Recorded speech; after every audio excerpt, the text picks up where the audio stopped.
Business যুৱ বিপিএফৰ কেন্দ্ৰীয় সভাপতি ৰিঞ্জয় বড়ো মানাহ চেৰফাং সমষ্টিৰ ভাংনামাৰীত সমষ্টিটোৰ বিশিষ্ট ব্যক্তিৰ লগত হোৱা আলোচনা সভাত অংশগ্ৰহণ কৰে যুৱনেতা ৰিঞ্জয় বড়োৱে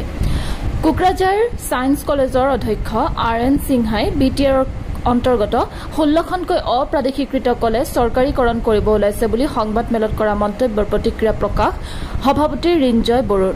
অধ্যক্ষ আৰ.এন. সিংহাক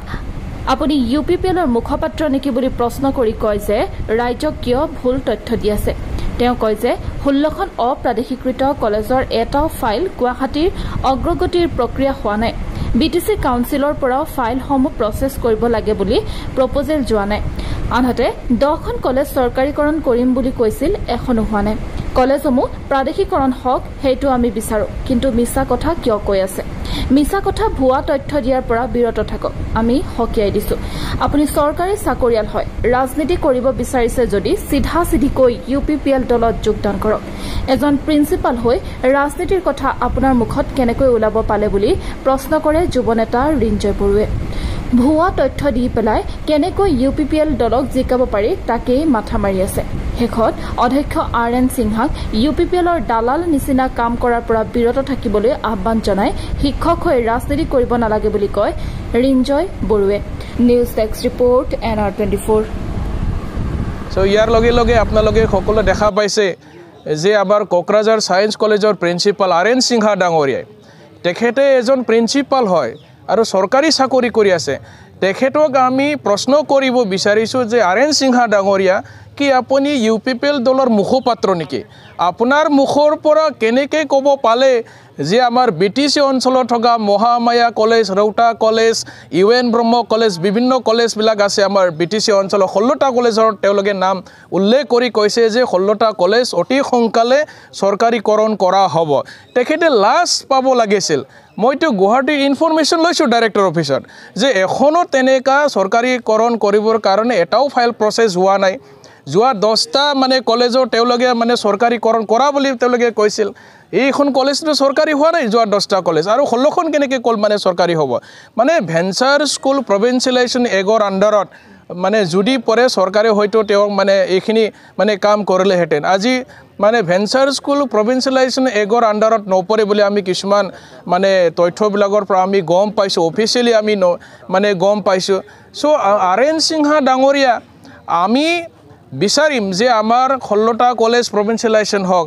ঠিক একেদৰে যোৱা 10টা কলেজৰ কথা তেওঁলোকে কৈছিল 10খন কলেজৰ প্ৰভিন্সিয়েলাইজেশ্যন আমাৰ ক'বলগীয়া একো নাই ভাল শিক্ষাৰ ক্ষেত্ৰত আমাৰ বিটিসি অঞ্চলৰ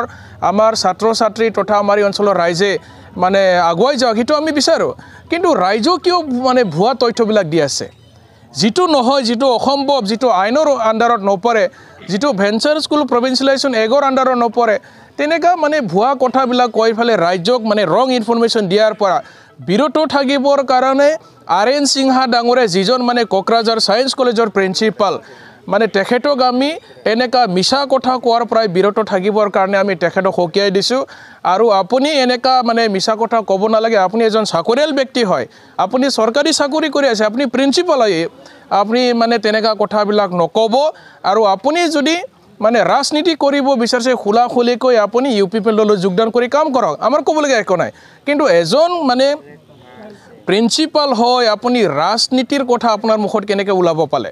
আপুনিতো এজন চাকৰিয়াল ব্যক্তি হয় আপোনাৰ মুখৰ পৰা তেনেকা কথা ক'ব নাচাজে আৰু শিক্ষাক লৈ পেলাই আপুনি ৰাজনীতি কৰিব নালাগে ইমান ভুৱা কথা ৰাইজক কিয় ক'ব লাগে 16টা কলেজ আজিলৈকে এটাও মানে ফাইল মানে গুৱাহাটী প্ৰচেছ হোৱা নাই ইভেন মানে বিটিসি কাউন্সিলৰ পৰা চৰকাৰৰ পৰা শিক্ষা বিভাগৰ পৰা এই ফাইলসমূহ মানে প্ৰচেছ কৰিব লাগে বুলি আমাৰ ডাইৰেক্টৰ অফ এডুকেশ্যন আছাম তাতে কোনো ধৰণৰ মানে প্ৰপ'জেল যোৱা নাই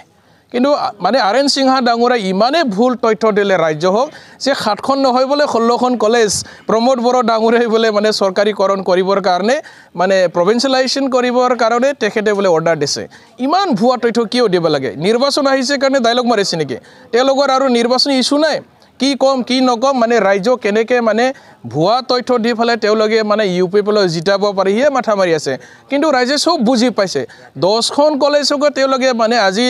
তাৰিখত লাগে তেওঁলোকে একো কৰিব নোৱাৰিলে 10টা কলেজটো তেওঁলোকে জাষ্ট মানে SOPD ডিপাৰ্টমেণ্টৰ পৰা তেওঁলোকে ওৱান টাইম ফাইনেন্সিয়েল এছিষ্টেণ্ট হে দিছিলে মানে সেইটো চেলাৰী নহয় যদি স্যালাৰি হ'ব লাগে তেওঁলোকে এডুকেশ্যন ডিপাৰ্টমেণ্টৰ পৰা আমাৰ 10খন কলেজৰ শিক্ষকবিলাকক তেওঁলোকে মানে স্যালাৰি দিব লাগিছিলে কিন্তু আজি নিয়মত নপৰে কাৰণে তেওঁলোকে SOPD ডিপাৰ্টমেণ্টৰ পৰা ওৱান টাইম ফাইনান্সিয়েল এছিষ্টেণ্ট দিব লগা বাধ্য হৈছিল আৰু এখন কলেজ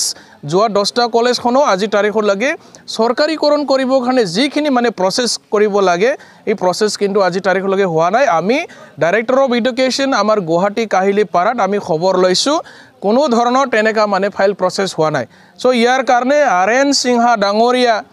আপুনি এজন মানে শিক্ষক হৈ ফালে এনেকা ৰাজনৈতিক কথাবিলাক আপুনি ক'ব নাচাজে আপুনি যদি শিক্ষকতা কৰিব বিচাৰিছে আপুনি ভালকে কৰক কিন্তু ৰাজনীতিৰ দিনে ৰাতি আপুনি মাথা মাৰিব নালাগে UPPLৰ ডালাৰ নিচিনা আপুনি কাম কৰাৰ পৰা আপুনি বিৰতি থাকক